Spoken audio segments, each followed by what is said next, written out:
todos, bem-vindos ao canal do YouTube da Mayur e para a nossa segunda entrevista com a terapeuta do mês de setembro, Lara Lima, e vamos continuar a falar sobre o Ayurveda e a mulher e hoje vamos falar especificamente sobre as questões da gravidez e vamos começar por uma das perguntas mais frequentes que as mamães fazem. Como é que posso ter uma gravidez saudável? Como, Lara? Pois, não é difícil ter uma gravidez saudável, conquanto que já haja hábitos de vida saudáveis. Agora, se eu quero ter uma gravidez saudável, mas até ao momento todo o meu estilo de vida não é saudável ou está um pouco longe daquilo que são considerados padrões de saúde, então é muito mais desafiante. Mas para uma mulher que já é preocupada e já tem cuidado com a sua alimentação, e este cuidado não é o facto de comprar apenas coisas bio ou ser vegetariana, porque eu posso ser vegetariana e comprar tudo pré-confeccionado. Eu posso ser vegetariana e ter uma alimentação fundamentalmente de soja ou de processados. Então, o ser saudável não está associado a um rótulo de ser ou não vegetariano e assim um label, não é? Uma rotulação específica. Ser saudável é ter hábitos de alimentação saudáveis, sendo que como próximo do orgânico, próximo daquilo que é natural, o mínimo processado e refinado possível, com boas técnicas de confecção que respeitem na integridade dos alimentos, mas não só porque é importante nós também percebermos que o alimento pode ser bom, mas se eu não tiver fogo digestivo para o digerir, então ele não vai ser bom para mim porque eu não vou ter capacidade digestiva. Então, para além do pilar da alimentação, temos o do exercício físico. É importante mantermos-nos ativos. O nosso corpo é uma estrutura ativa e por isso é que nós temos membros longos para podermos nos movimentar. Nós somos altamente articulados. E é importante que estas articulações tenham movimento e que os músculos estejam fortes, que tenham capacidade de contrair e de alongar. Outra questão é termos rotinas. E essas rotinas serem o mais próximo possível, dentro do possível, porque há profissões que não o permitem, próximas do círculo circadiano. Ou seja, eu conseguir ter uma vida ativa durante o período solar e os períodos de repouso no período lunar. E, obviamente, agora que já introduzimos a questão do descanso, eu ser capaz de descansar, de ter um sono profundo, regenerador. Se a mulher já tem estes 4 pilares estabilizados, se descansa bem e nas horas adequadas, se alimenta de forma adequada ao seu fogo digestivo, ao seu estilo de vida, ao seu processo mental, ao seu momento, se tem uma alimentação adequada ao seu biotipo, e se realiza exercício físico diário, então não vai ser muito diferente durante a gravidez. Apenas perceber que é um novo momento e um momento em que as mudanças acontecem de forma rápida, cada semana é diferente da seguinte. Então, estes 4 pilares, o exercício, a alimentação, as rotinas e o descanso têm que ir sendo reajustados de acordo com as necessidades do momento presente. A alimentação de uma mãe no primeiro trimestre é diferente da alimentação de uma mãe no segundo trimestre e no terceiro trimestre, porque as necessidades do corpo para poder processar, produzir, fabricar aquele ser são diferentes. As necessidades quando estamos a produzir o volume sanguíneo e o plasma são umas. Quando estamos a produzir os ossos são outras. Quando estamos a produzir o sistema nervoso, outras. Quando estamos a produzir o desenvolvimento muscular, outras. E a mãe sabendo destas relações par e passo, pode adequar e desta forma rentabilizar todo o seu metabolismo e processo digestivo que estarão, obviamente, conectadas com o desenvolvimento do ser que gera dentro. Igualmente em relação ao exercício, se eu vou começar um tipo de exercício durante a gravidez, isso talvez não seja mais adequado porque o meu corpo não percebe, ou pelo menos começar logo de uma forma intensa. Se eu não pratico nenhum exercício antes, então durante a gravidez eu devo introduzir as caminhadas, talvez a natação, vai depender do biotipo e da realidade de cada mãe. Mas se eu já tenho uma prática desportiva, eu posso continuar com ela, até porque muitas mães se descobrem que estão grávidas às 8, 12, 15 semanas. Por isso até lá já passaram uns meses e a mãe continua a fazer a sua vida normal. Claro que depois fisicamente e anatomicamente começa a haver alguns desafios à prática que a mãe tinha e também essa tem que ser ajustada. A nível do sono e do descanso também, não é? Porque se calhar a mãe tinha padrões de sono e descanso diferentes daqueles que são as necessidades atuais. E as rotinas. Dependendo se é uma mãe de primeira, segunda, terceira viagem ou da viagem que for, da gravidez que for, são sempre diferentes, há sempre necessidades e contextos diferentes. E dessa forma, então, o ser saudável é eu ter a capacidade de gerir estes 4 pilares com o momento e o contexto presente. Isso é ter uma gestação saudável. Então, e pegando aí nesses pilares que falámos, há uma questão que é muito recorrente e já falaste aqui, mas é sempre uma questão que preocupa muitas mães. A questão do exercício físico. Portanto, de se manterem ativas, mas de terem medo, receio de alguma forma prejudicarem a gravidez. Estes receios são válidos? É de facto importante as mulheres terem esta atividade física durante a gravidez? A atividade física é fundamental em qualquer momento da vida. Agora, obviamente, ela tem que ser adequada. No momento inicial, o impacto do exercício físico para uma mãe que já seja uma mulher com uma rotina de exercício, muito dificilmente essa rotina vai interferir na gestação no momento inicial.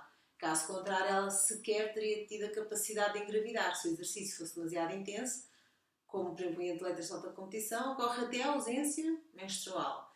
E a dificuldade de engravidar por pessoas que têm cargas muito oxidativas de exercício físico. Mas à partida, se ela conseguiu engravidar, estará o corpo habituado a fazer aquele tipo de exercício. E quando ela descobre que está grávida, já está grávida há umas semanas e possivelmente continua a fazer tudo. E por isso não terá um grande impacto. E mais uma vez, aquilo que eu dizia há pouco, a referência de, à medida que a gravidez vai evoluindo, fisicamente o corpo da mulher se transforma e há que ter este discernimento. Mas isso é algo da mãe. Eu gostava muito de fazer isto, mas neste momento não sou capaz. E talvez isso também seja uma preparação para a quantidade de mudanças que vem depois quando o bebê nascer. Se calhar tudo aquilo que ela conseguia fazer antes vai precisar de um período de adaptação até voltar a fazer. Não só pela questão física, mas pela questão temporal também, porque toda a vida muda, não é? Então, sobre o que estávamos a falar do exercício físico durante a gravidez. É claro que exercícios de impacto, a corrida ou sei lá, algum exercício que a mãe faça de maior impacto, pode de alguma forma intervir, mas se a mãe consegue, por exemplo, correr com uma barriga de 9 meses, se calhar não lhe faz assim tão mal no sentido de posso perder o bebê, que esta é a questão da mãe. Agora, se falarmos, é aconselhável? Não. A nossa sociedade e a nossa natureza e o nosso momento atual faz com que nós queiramos sempre fazer mais do que aquilo que é saudável para nós fazermos.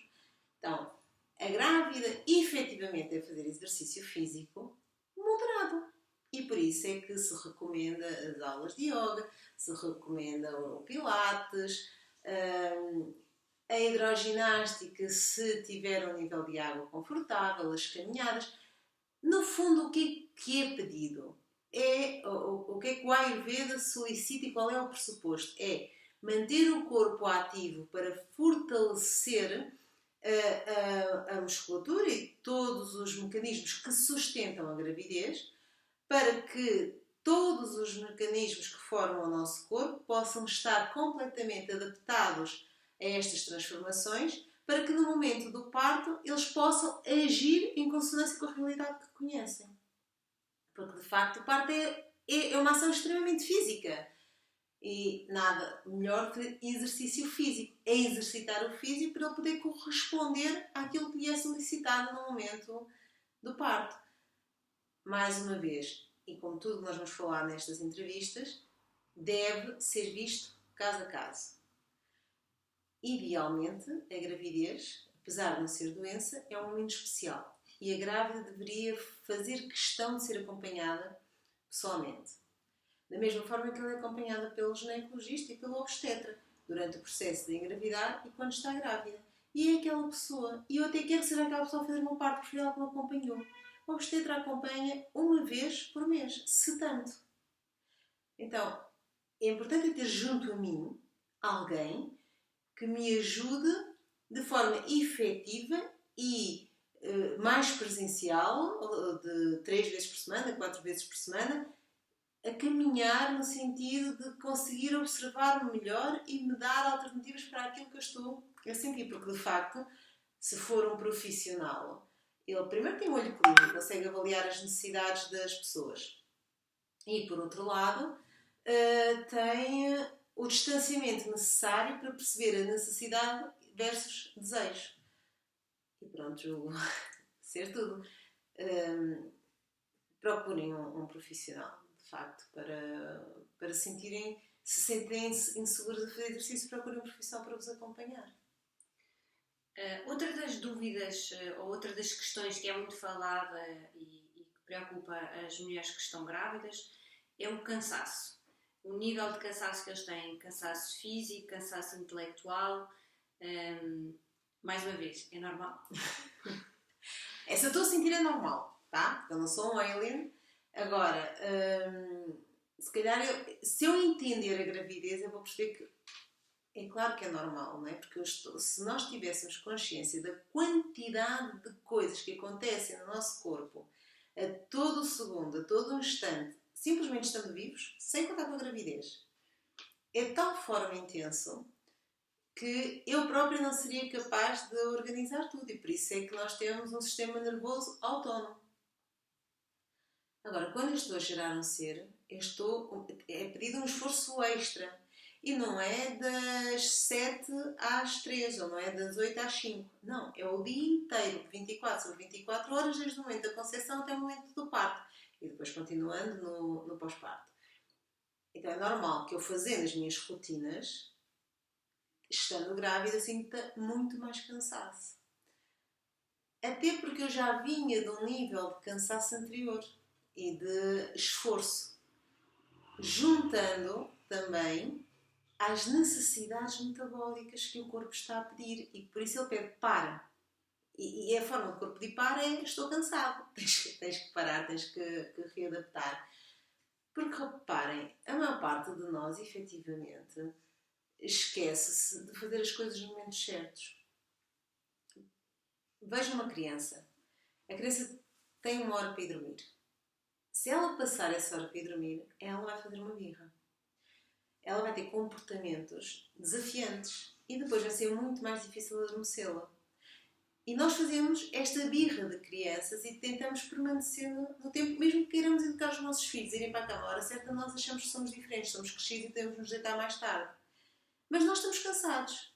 Tanto é que eu arriscaria dizer 90% das pessoas que me procuram assumem adormecer no sofá. A pessoa está suficientemente cansada para ir para a cama, mas eu quero ter aquele momento de relaxamento. Mas a televisão não relaxa, as redes sociais não relaxam, o scroll no telemóvel não relaxa.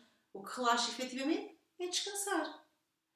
Então, a pessoa confunde o sono com o relaxamento. E quando nós falamos de cansaço, a solução é descansar, é deixar de estar cansado. Então, subtrair as exigências. cansaço físico muitas vezes manifesta não esforço físico, mas cansaço mental. Se eu sou advogado e passo um dia inteiro em processo, ou se sou juiz, ou se sou dentista, ou whatever, qual seja a minha profissão, que não seja tão física, eu ao final do dia vou sentir um cansaço físico. As pernas pesadas, a cabeça pesada, os braços pesados, porque o cansaço mental reflete-se em cansaço físico. Assim como se eu tiver uma questão emocional, um impacto emocional, a perda de alguém próximo, o fim de uma relação, ou algo que eu não consigo metabolizar emocionalmente, eu vou dizer, parece que me passou um comboio por cima. O corpo efetivamente reflete este cansaço a nível físico, apesar de ele estar associado a uma questão emocional. Então, é normal o cansaço? É normal o cansaço, vamos descansar. Agora, o que é descansar? É ficar sentada no sofá a ver sitcoms? Não. É ficar sentada numa esplanada a fazer scroll no telemóvel? Não. É descansar. É receber uma massagem, é melhorar a alimentação para adequá-la ao fogo digestivo, porque a digestão é o processo metabólico que gasta mais e que é mais exigente, e portanto se eu conseguir reduzir o seu impacto eu consigo descansar. É exercitar o meu corpo para que ele possa estar mais forte para os desafios que vêm. É eu ter rotinas, é saber com o que é que posso contar. Porque se eu sei com o que é que posso contar, naturalmente eu fico descansada. Se eu viver permanente turbulência, existe um efeito ansiogénico que me cansa, que me desgasta. Então, pegando aí nessas questões que acabaste de falar, há uma outra questão que também preocupa muitas mães e em algumas questões torna-se mesmo incapacitante. Falo dos enjoos. Os enjoos que muitas vezes se falam e que podem trazer constrangimentos físicos reais. O que fazer? Olha, o corpo efetivamente é um aparelho extraordinário, perfeito e que dá sinais de alerta. Tem um monte de luzinhas com indicações amarelas, laranjas e vermelhas sobre aquilo que se passa. Os enjoos estão muito conectados com a aceitação da gravidez. Mesmo que seja um nível super inconsciente. Às vezes é aquela coisa, não sei se estou certa ou se estou errada, não sei se fiz o que estava certo, não sei se vou ser capaz, não sei se foi o momento ideal, estas inquietações. E elas podem ser resolvidas, mas de uma forma clara e objetiva e aceitar. Por isso é que é tão normal na gravidez enjoar. Mas claro, também existe o enjoo fisiológico, a carência de determinados nutrientes e isso tem a ver com a alimentação e de facto existem questões que podemos melhorar apenas através da alimentação. Aqui torna-se fundamental o aconselhamento porque nós, de acordo com o tipo de enjoo, existem diferentes comportamentos, mas algo que, por exemplo, costuma facilitar é adicionar o consumo de gengibre fresco, rodelas de gengibre. Porquê? Porque ele potencia o fogo digestivo. O enjoo é uma má digestão. Então, se eu for comer umas rodelas de gengibre, o gengibre é um picante tridoxa e por isso não tem um impacto negativo em qualquer do doce, em qualquer biotipo. Isso pode aliviar. Ir bebendo ao longo do dia um chá, uma temperatura morna de gengibre, cominhos, funcho, também ajuda, é um chá digestivo. O comer de manhã amêndoas peladas, umas 4, 5 amêndoas peladas que tenham ficado de molho da noite anterior. O comer pouco a cada refeição, não comer comidas oleosas, fritos, muito salgadas, muito doces, comidas mais pesadas, mais complexas, com muitos ingredientes à mistura. Talvez optar por coisas mais secas, como uma torrada sem manteiga, uma granola, ou um arroz branco, uma massa cozida, uma canja, um caldo de legumes. Mas, de facto, o enjoo deve ser tido em conta por aquilo que tu referenciaste, que é... ele pode ser altamente incapacitante e mesmo que não seja incapacitante no sentido de não me consigo levantar, ele cansa. Não é? Porque estou enjoada, não consigo me alimentar direito, não consigo mexer, não consigo ter disposição, não consigo ter vontade e obviamente que condiciona.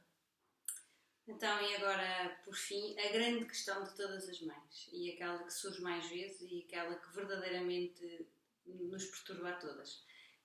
Serei eu uma boa mãe? Será que eu vou ser uma boa mãe? Olha,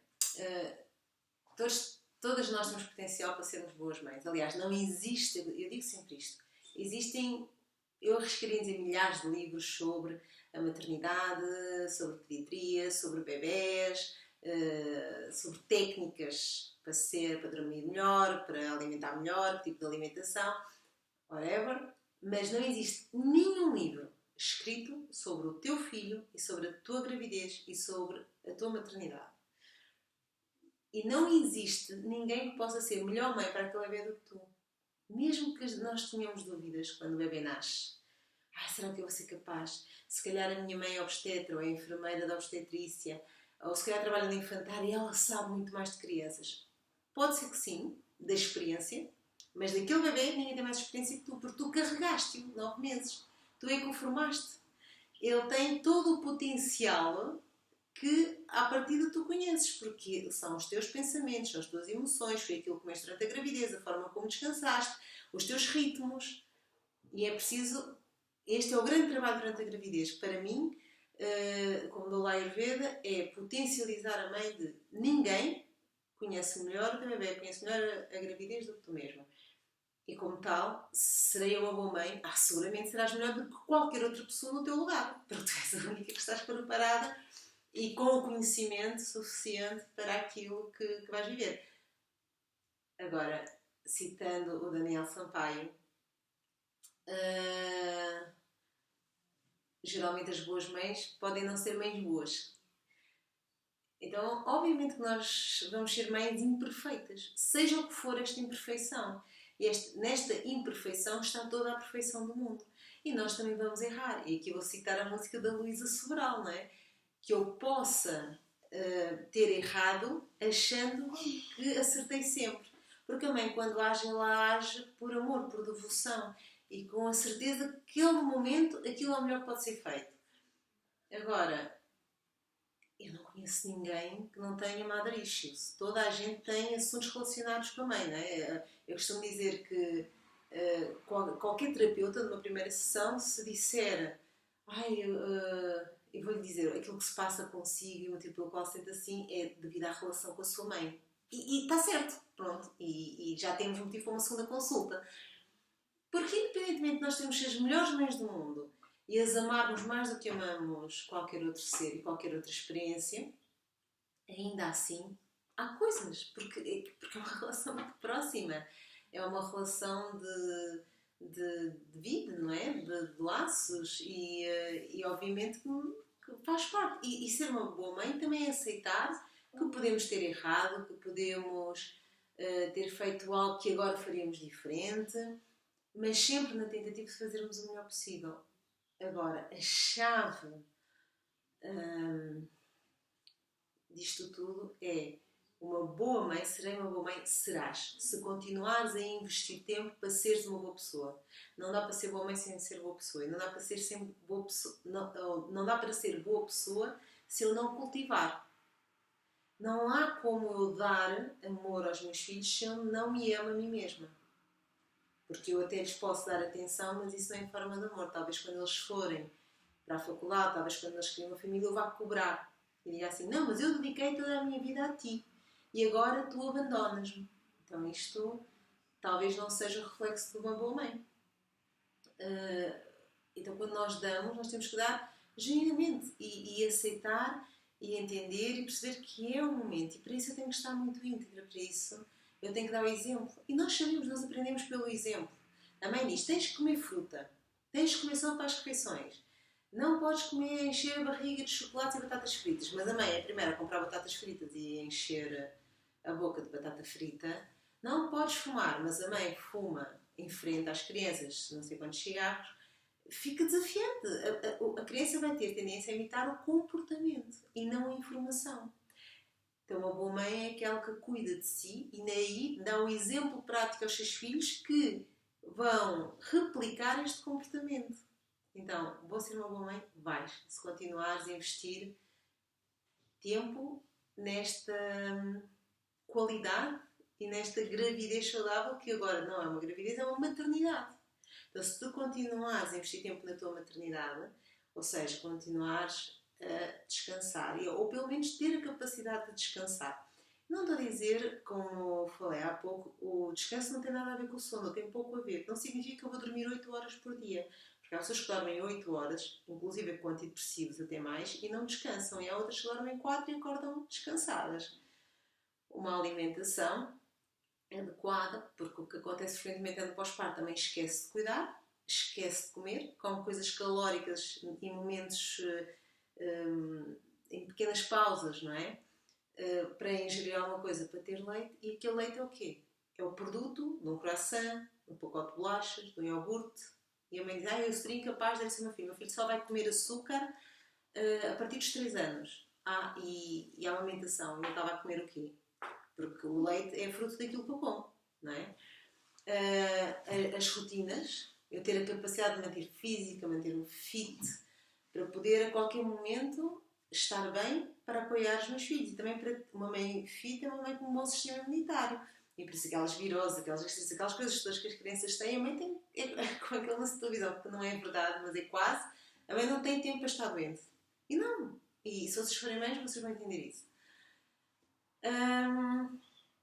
E pronto, e acho que falamos dos pilares todos e englobamos as questões que vão ser abordadas ao longo da semana, mas sem dúvida procurem um terapeuta Ayurveda. O Ayurveda tem um grande complemento e pode potencializar imenso, pode mudar a vida a partir deste momento em que a mulher está disponível para receber esta informação que é a gravidez. E para além disso, é cuidar da vida que vem aí. Eu às vezes digo, para quem me dera ser ou viver o tempo suficiente para ver o fruto disto nas minhas filhas, porque elas conhecem a Ayurveda desde bebês e para elas não é ensinamento, é assim que elas vivem.